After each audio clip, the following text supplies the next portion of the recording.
Bapak Ibu sidang jemaat yang terkasih di dalam Tuhan kita Yesus Kristus, selamat pagi, Shalom, salam sejahtera untuk kita semua. Hari ini bersama saya Pendeta Alexander Philip akan membawakan kita kembali dalam renungan pagi. Sebelum kita bersama-sama membaca dan merenungkan firman Tuhan, marilah Bapak Ibu Saudara sekalian kita berdoa.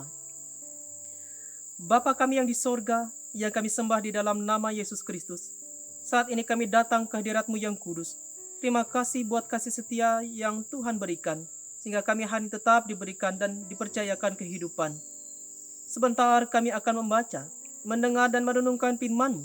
Terangilah hati dan pikiran kami dengan Roh Kudus dan hikmat yang datangnya daripada Tuhan.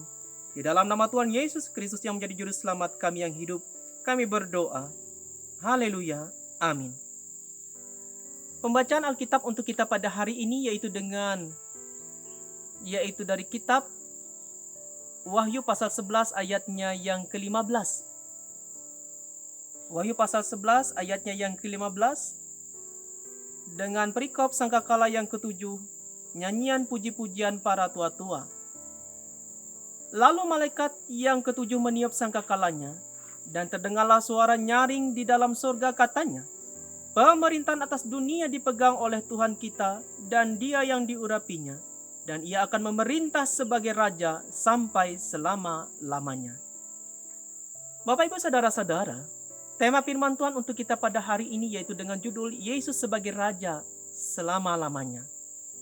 Dalam sejarah dunia, tercatat bahwa ada 5 negara yang pernah menjajah daerah terluas di dunia, yaitu Inggris, Belanda, Turki, Spanyol, dan Perancis. Begitu juga di dunia ini ada pemimpin negara yang menjabat terlama di dunia.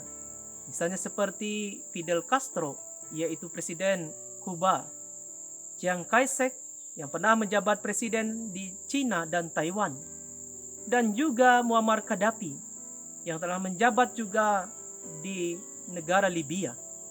Saudara-saudara, negara-negara penjajah dan para pemimpin tersebut berkeinginan untuk mendapatkan kekuasaan yang bertujuan untuk kepentingan pribadi dan kelompoknya. Namun, walaupun demikian sampai saat ini, tidak ada satupun negara ataupun pemimpin yang kekal dalam kekuasaannya. Begitu juga pemimpin organisasi bahkan pemerintah daerah sampai negara sekalipun hanya memiliki batas kepemimpinan paling lama 2 atau 3 periode. Dalam firman Tuhan hari ini, menurut kesaksian Yohanes dalam Wahyu pasal 11 ayatnya yang ke-15, hendak menyampaikan bahwa pemerintahan atas dunia yang kekal adalah dipegang oleh Tuhan kita yang memerintah sebagai Raja sampai selama-lamanya. Tuhan Yesus adalah Raja, segala Raja, sebagai pemimpin yang tidak dibatasi oleh periode dan juga tidak dipilih oleh rakyat. Kepemimpinan Yesus Kristus bukan hanya sekedar untuk kepentingan pribadi seperti hanya pemimpin dunia, melainkan untuk kepentingan seluruh umat manusia. Saat Tuhan Yesus datang ke pertama kali, Ia lahir di kandang yang hina. Sebagai bayi yang suatu saat kelak ketika Ia dewasa, Ia bukannya sekedar melayani, tetapi juga Yesus menderita dan mengorbankan dirinya sebagai pendamaian dosa kita manusia. Saudara-saudara sekalian, tetapi pada saatnya yang kedua, Yesus datang kembali sebagai apa? Dia datang sebagai Raja, sebagai Hakim, untuk mengangkat dan menyelamatkan kita yang percaya dan setia di dalam imannya. Saudara-saudara, seperti halnya saat surat Wahyu ini ditulis oleh Yohanes, pada saat itu keadaan jemaat dan pada saat awal gereja berdiri selalu diperhadapkan dengan yang namanya penganiayaan dan penderitaan. Mereka menderita oleh karena memilih beriman kepada Yesus sebagai Tuhan dan Juru Selamatnya. Wahyu Yohanes mau memberi kekuatan dan pengharapan bagi umat untuk tidak takut mengalami yang namanya penderitaan. Sebab pada akhirnya Yesus sebagai Raja akan memberi kemenangan dan upah kepada umat yang setia di dalam imannya. Pada akhirnya semua kuasa yang melawan Allah itu akan dikalahkan dan menghadapi yang namanya sebuah penghukuman. Dalam Wahyu pasal 11 ayatnya yang ke-18.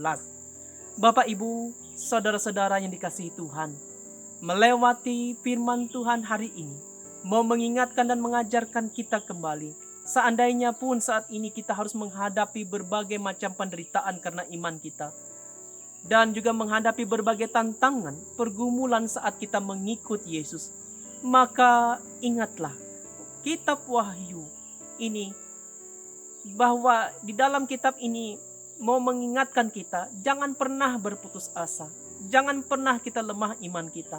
Pada akhirnya Kristuslah yang akan menang dan berkuasa. Bagi kita yang percaya kepadanya akan beroleh pertolongan, pemulihan, keselamatan, dan juga menikmati segala berkat-Nya sebagai upah yang Tuhan akan berikan kepada orang-orang yang hanya setia di dalam Dia.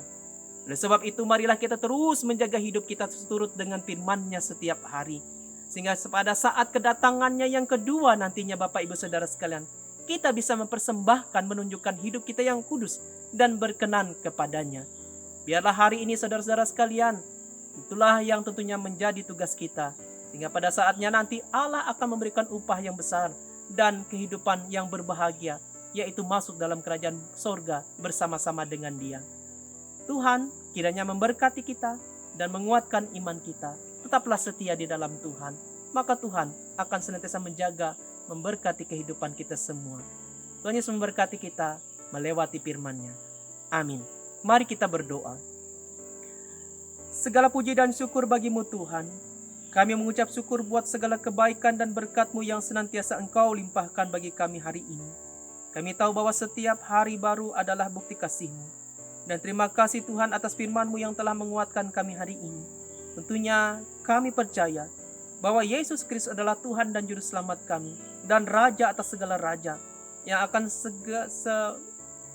dengan segala kemuliaannya, dengan segala kemampuannya dan segala kekuasaannya, sanggup menolong, sanggup memulihkan, sanggup memelihara dan memberkati kehidupan kami umat-umatnya yang setia di dalam iman.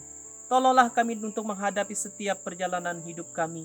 Biarpun suka duka silih berganti, ada banyak tantangan dan pergumulan yang kami hadapi.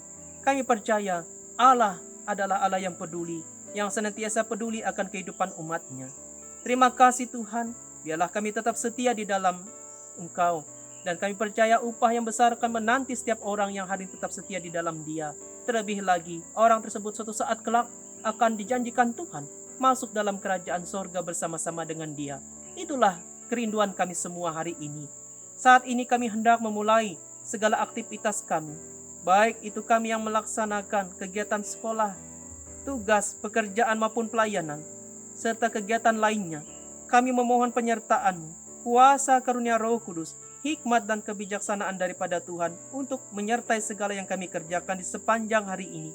Sehingga apapun yang kami lakukan, Tuhan buatlah hidup kami berhasil, dan biarlah kiranya berkat-Mu, sukacita damai sejahtera menyertai kehidupan kami, mulai dari pagi ini hingga malam nanti, saat kami akan kembali beristirahat. Terima kasih ya Bapa, kami mohon, dengarkanlah doa kami hari ini. Dalam nama Tuhan Yesus kami mengucap syukur, berdoa, dan menyerahkan sepanjang hari ini ke dalam penyertaan-Mu. Haleluya. Amin.